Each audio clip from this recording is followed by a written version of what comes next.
जब 14 वर्ष का वनवास राम जी को मिला और राम जी श्रृंगवेरपुर पहुंचे गंगा जी किनारे, तो केवट से राम जी बोले भैया पार कराओ। तो केवट क्या कहता है?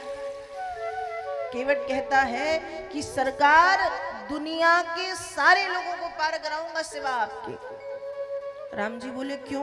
तेरी मेरी कोई दुश्मनी है कि सबको कराएगा पर मुझे नहीं? केवट कहता रे कैसी बात कर रहे प्रभु आप। राम जी ने कहा फिर?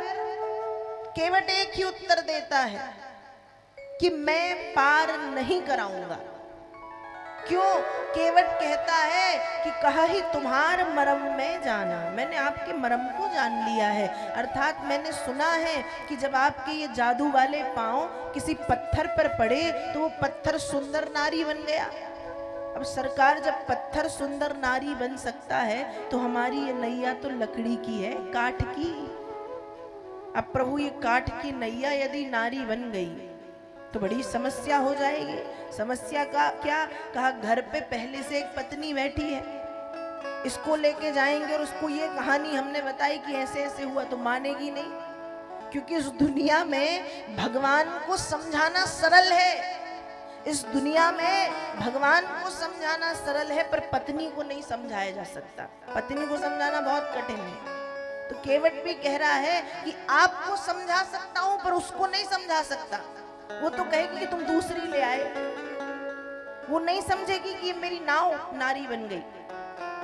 तो पहले से एक पत्नी है जिसको झेलना मुश्किल है, जैसे तैसे झेल रहा हूं, दो दो हो जाएंगी, आपस में भी लड़ेंगी और फिर दोनों मुझसे भी लड़ेंगी। और प्रभु वो सब तो ठीक है, खाऊंगा क्या और खिलाऊंगा क्या?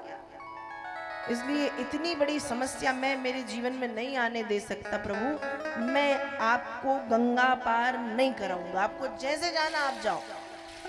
राम जी बोले कैसे जाऊं? सिर्फ तू ही है यहाँ, कोई और होता तो तेरे से इतनी बात करता। कोई उपाय? केवट कहता उपाय है। उपाय क्या? कहा रगड़ रगड़ के गंगा जल से आपके चरणों को धोऊंगा और उस जल को पीऊंगा, और यदि मुझे कुछ नहीं हुआ तो केवट भी आपका और केवट की नाव भी आपकी। 4-5 बार रगड़ रगड़ के राम जी के चरणों को धो करके वो जल पिया है। और जल पीने के बाद फिर केवट कहता है कि प्रभु अब नाव भी आपकी हुई और मैं भी आपका।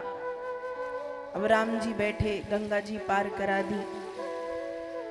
जब पार कराई उस समय राम जी ने अब एक मुद्रिका, एक अंगूठी दी, उतराई। तो केवट कहता मैं उतराई नहीं लूंगा। राम जी बोले क्यों? केवट कहता आपने वो कहावत नहीं सुनी, नाई से ना नाई ले तो धोबी से ना धोबी। हमारे यहाँ कहा जाता है कि एक सा काम करने वाले आपस में लेन देन नहीं करते। नाई से नाई नहीं लेता, धोबी से धोबी नहीं लेता, तो मैं आपसे कैसे लूं? राम जी ने कहा ठीक है ये बात मैं जानता हूं, लेकिन मैं केवट थोड़ी हूं, केवट तुम हो, तो हम एक से कैसे हुए? तो केवट कहता है सरकार हम दोनों एक से हैं, मैं भी केवट आप भी केवट। राम जी ने कहा लक्ष्मण तुम सही कह रहे थे, ये पागल है। लक्ष्मण जी ने कहा मैं झूठ कब बोलता हूं, मुझे पता है वो पागल है, आप ही उन पागलों के चक्कर में पड़ जाते हो। अब देखो उसने आपको केवट बना दिया। राम जी बोले कि पहले तुम ये बताओ कि मैं केवट कैसे? केवट कहता है सरकार फर्क सिर्फ इतना है, मैं छोटी सी नदी गंगा पार कराने वाला केवट हूं और आप संसार सागर को पार कराने वाले केवट हैं। पर केवट तो आप भी हैं, केवट तो आप भी हैं। यदि मुझे पार ही कराना है तो एक काम करिएगा, जैसे जब आप मेरे घाट में आए तो मैंने गंगा जी पार करा दी, जब मैं आपके घाट आऊं तो आप मुझे भव सागर से पार करवा देना। कर दी जो भव पार प्रभु, जब घाट तुम्हारे आई हो पर उतरा आई ना लई हो। केवट उत्तर देता है।